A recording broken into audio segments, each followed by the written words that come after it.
आता आपल्यासोबत आहेत बौद्धजन पंचायत समितीचे सभापती आनंदराज आंबेडकर सर. आपण त्यांच्याकडनं जाणून घेऊया की याविषयी ह्या यंदाचं हे 99 वर्ष आहे, त्यांना काय वाटतंय आणि त्यांच्या काय भावना आहेत आणि त्यांचं मत काय आपण जाणून घेऊया. सर जय भीम. जय भीम. आज डॉक्टर बाबासाहेब आंबेडकर यांनी जी पाण्याला आग लावली असं म्हटलं जातं, मार्च 14 तळ्याला, त्याला 99 वर्ष पूर्ण झालेली आहेत. हे शताब्दी वर्ष सुरुवात झालेलं आहे आणि त्यामुळे लोकांमध्ये एक वेगळा जल्लोष आहे, उन्मेष आहे आणि एक आत्मसन्मान आहे. त्याचबरोबर या इथं सरकारने सुद्धा आज एक मोठा कार्यक्रम घेतला होता. परंतु सरकारला माझं सांगणं आहे की सरकारने फक्त 55 करोड या शताब्दी वर्षासाठी खर्च करायचं ठरवलेलं आहे आणि महाडमध्ये येणाऱ्या बाबासाहेब आंबेडकरांच्या लोकांची एवढी गैरसोय असते. ते 20 मार्चला येतात, 25 डिसेंबरला येतात, इतर वेळेला सुद्धा 14 एप्रिलला सुद्धा येतात.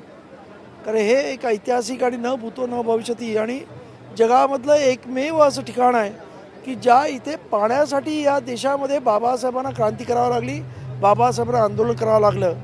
आणि त्यामुळं या असणाऱ्या या कार्यक्रमाला कमीत कमी 55 कोटी रुपये जे खर्च केले जातात आणि त्याचबरोबर कुंभमेळ्यासाठी 66,000 कोटी रुपये खर्च केले जातात. हे कुठेतरी विरोधाभास आहे. आंबेडकरी जनतेला वाटतं की या इथे आम्ही येतो, आम्हाला उघड्यावरती सर्व करावं लागतं, रस्त्यावरती राहावं लागतं, या इथे येण्याजाण्याच्या सोयी नाहीत, ट्रेनने यायचं तर वीर स्टेशनला उतरावं लागतं. अनेक गोष्टीचा हे असल्यामुळं आज या संपूर्ण आंबेडकरी जनतेमध्ये एक या सरकारबद्दल एक म्हणजे वेगळं वातावरण आहे. माझं सरकारला सांगणं आहे की सरकारनं या इथे 1001 कोटी रुपये या रायगडमध्ये खर्च करावेत. कारण रायगड ही बाबासाहेब आंबेडकरांची क्रांतीभूमी आहे, त्याची शिवबाची जन्मभूमीसुद्धा आहे. आणि या दोन महान पुरुषांच्या या खऱ्या अर्थानं ज्यांचं कार्य ज्या भूमीमधून फुललं, त्या भूमीला या महाराष्ट्र सरकारने न्याय दिला पाहिजे आणि कमीत कमी 1000 कोटी रुपये या संपूर्ण वर्षामध्ये खर्च करावेत.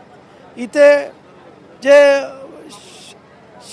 शिवबाचे भक्त येतात, म्हणजे मावळे येतात किंवा बाबासाहेब आंबेडकरांचे भीमसैनिक येतात, त्यांच्यासाठी इथं राहण्याची सोय व्हायला पाहिजे.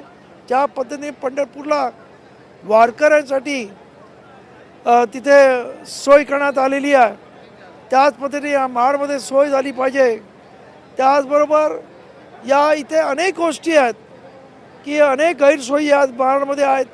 पावसाळ्यामध्ये इथे येणं अशक्य होतं, एवढं पाणी असतं. तर या सर्व गोष्टीचा पूर्ण विचार करून सरकारने यासाठी एखादं पूर्ण म्हणजे वर्षभरासाठी विचारपूर्वक असणारं एक मंडळ तयार करावं आणि त्या मंडळामार्फत या महाडमध्ये आणि खास करून या रायगडमध्ये काय काय करता येईल याचा शोध आणि बोध घ्यावा आणि मग तो संपूर्ण पैसा खर्च करावा, अशी आमची रिपब्लिकन सेनेतर्फे आणि बौद्धजन पंचायत समितीतर्फे मागणी आहे. सर काय सांगाल, जर बाबासाहेबांनी हा जर सत्याग्रह केला नसता पिण्याच्या पाण्यासाठी, तर तेव्हाचं काळ आणि आताची त्यांच्या ह्या चळवळीमुळे काय बदल जाणवला असता, काय वाटतं? आज बाबासाहेबांनी ही चळवळ केली आणि आज देशामध्ये आज थोडी बहुत जातीयता, थोडी बहुत म्हणतोय, जातीयता कमी झाली. आज बहुजनांची, दलितांची पोरं शिकत आहेत. हा एक मोठा चमत्कार इथे चालू झालेला आहे.